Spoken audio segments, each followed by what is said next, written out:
I apologized for an unattractive wife. During our wedding ceremony, my mother-in-law suddenly grabbed the microphone from my father-in-law, who was giving the speech. She blurted out harsh words. I'll discipline her properly from now on to at least make her a better wife on the inside, looking satisfied, which was a stark contrast to the shocked silence that filled the room. I was stunned and turned to look at my husband, only to find him smirking disturbingly. My mind went blank and my body trembled from the surprise and shock. An older gentleman purposefully made a loud noise as he stood up from his seat. "Is that all you wanted to say?" he asked, drawing everyone's attention. He then walked toward me confidently. My husband's eyes widened in surprise when he saw him. Ignoring my husband's reaction, the man took my arm and said, "Let's get out of here."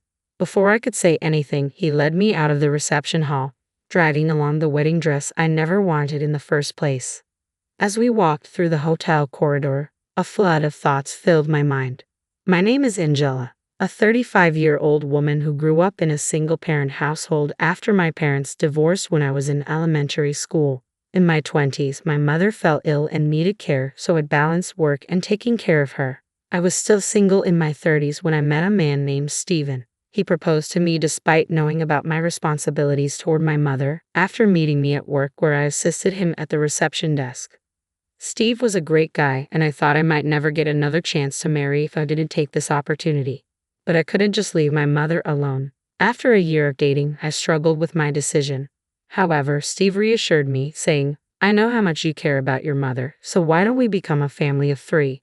Touched by his proposal, I decided to marry him. When we announced our marriage to our parents, my mother was overjoyed, but my soon-to-be mother-in-law, Ruth, had a completely opposite reaction. "I'll tell you up front, I don't recognize a woman from a single-parent family as a worthy wife," she said sharply when we visited Steve's house to introduce ourselves as a couple for the first time. From then on, every time we met for wedding preparations, she responded to everything I said with sarcasm. "She's just an old hag past her prime, and she's got a mother to take care of. My poor son," she would say. I could tolerate her insulting me, but I couldn't stand her speaking ill of my mother.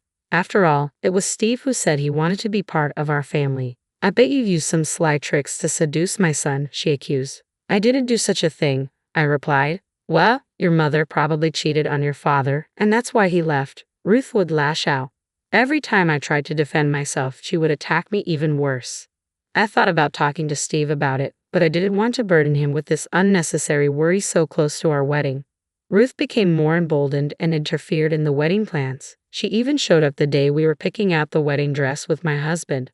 "I'll choose the best wedding dress for you," she announced. "Mom has a great sense of style. She'll definitely pick a good dress if you're happy about it, aren't you?" My husband chimed in. I appreciated their intentions. "I want to choose my own dress. But I want to choose a dress that I personally like," I responded. "But I came all this way for you." "I'm so disappointed," my mother-in-law said, sounding wounded. "Hey, don't make Mom cry," my husband snapped at me. He always sided with his mother, especially when she played the victim. But I couldn't give in when it came to my wedding dress, a highlight of the wedding. "I'm really sorry, but I'll be choosing my own dress. This is a once-in-a-lifetime event, and I want to be completely satisfied with it," I stated firmly. Reluctantly, my mother-in-law backed off, but she held a grudge. On the morning of the wedding, she did something unthinkable. "What an awful dress. The veil's tasteless too.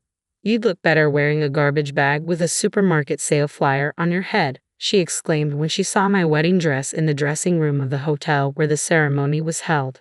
I was upset but wanted to avoid trouble on my big day, so I tried to stay calm. My mom, who loves sewing, made the veil herself. We chose the dress together. "I really like it," I replied. "You're going to wear something chosen by a woman who cheated and got dumped by her man," my mother-in-law suddenly shouted, furious. Then she splashed canned coffee from her purse all over my dress. "Stop it. What are you doing?" I exclaimed, watching in horror as my dress turned brown. I grabbed a towel to wipe it, but it was too late. The dress was ruined. "This is what happens when you don't listen to me. I've left a dress I chose with the ceremony staff. You're wearing that for the wedding, okay?" she stated and left the dressing room. She must have planned this, bringing the coffee to ruin my dress and having another one ready. Shaking with anger and frustration, I headed to the waiting room where my husband was and tearfully explained what happened. This is so unfair. It's going to ruin the wedding. What do you want me to do about it? He retorted. It's what your mother did. I've been silent until now, but there were other times. Enough already. You're annoying, he interrupted, shouting in anger. His expression was just like my mother-in-law's when she spilled the coffee on my dress. I was taken aback by his sudden change in attitude, but he quickly apologized. Oh, I'm sorry. I just can't deal with this right now. My husband was sweating and looked extremely tense. Feeling sorry for losing my temper, I decided to calm down and listen to him. You seem pretty stressed out. What's going on? I asked. Actually, the CEO of my company is suddenly attending our wedding. He happened to be at the hotel for work and met my boss. After hearing about our wedding, he prepared a gift and decided to attend since there was an empty seat due to a colleague's illness. What a coincidence. Showing off your skills here might lead to a promotion. You don't have time to worry about your dress. Just do as my mother says. I didn't appreciate his attitude, but it seemed useless to argue. I decided to leave the scene.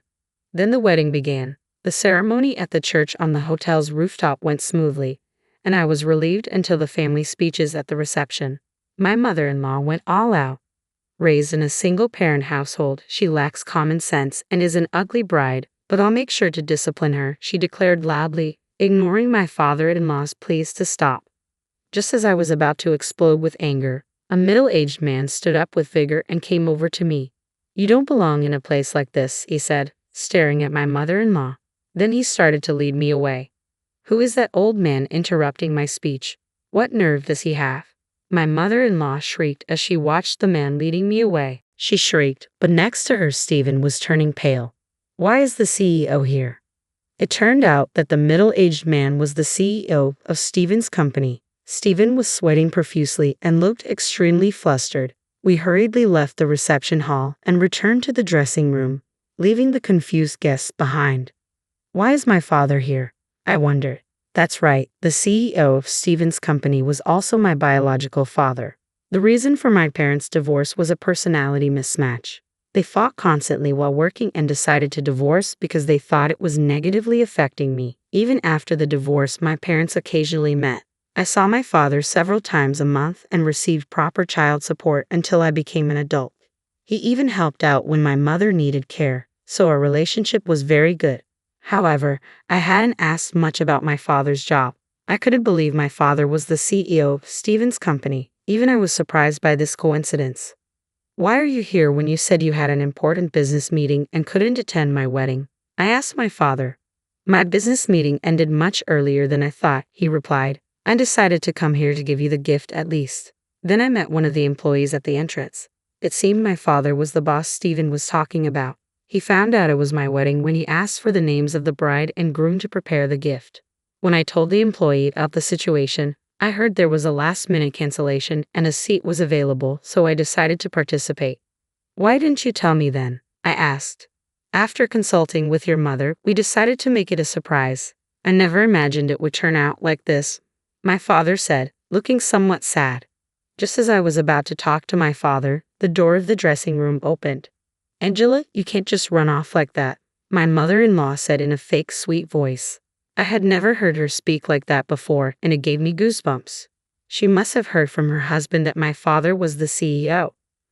Who do you think caused all of this? My father asked sternly. That was just a little joke, she replied, trying to brush it off. How dare you make such a vulgar joke at my daughter's big moment? That's even more unforgivable, my father retorted.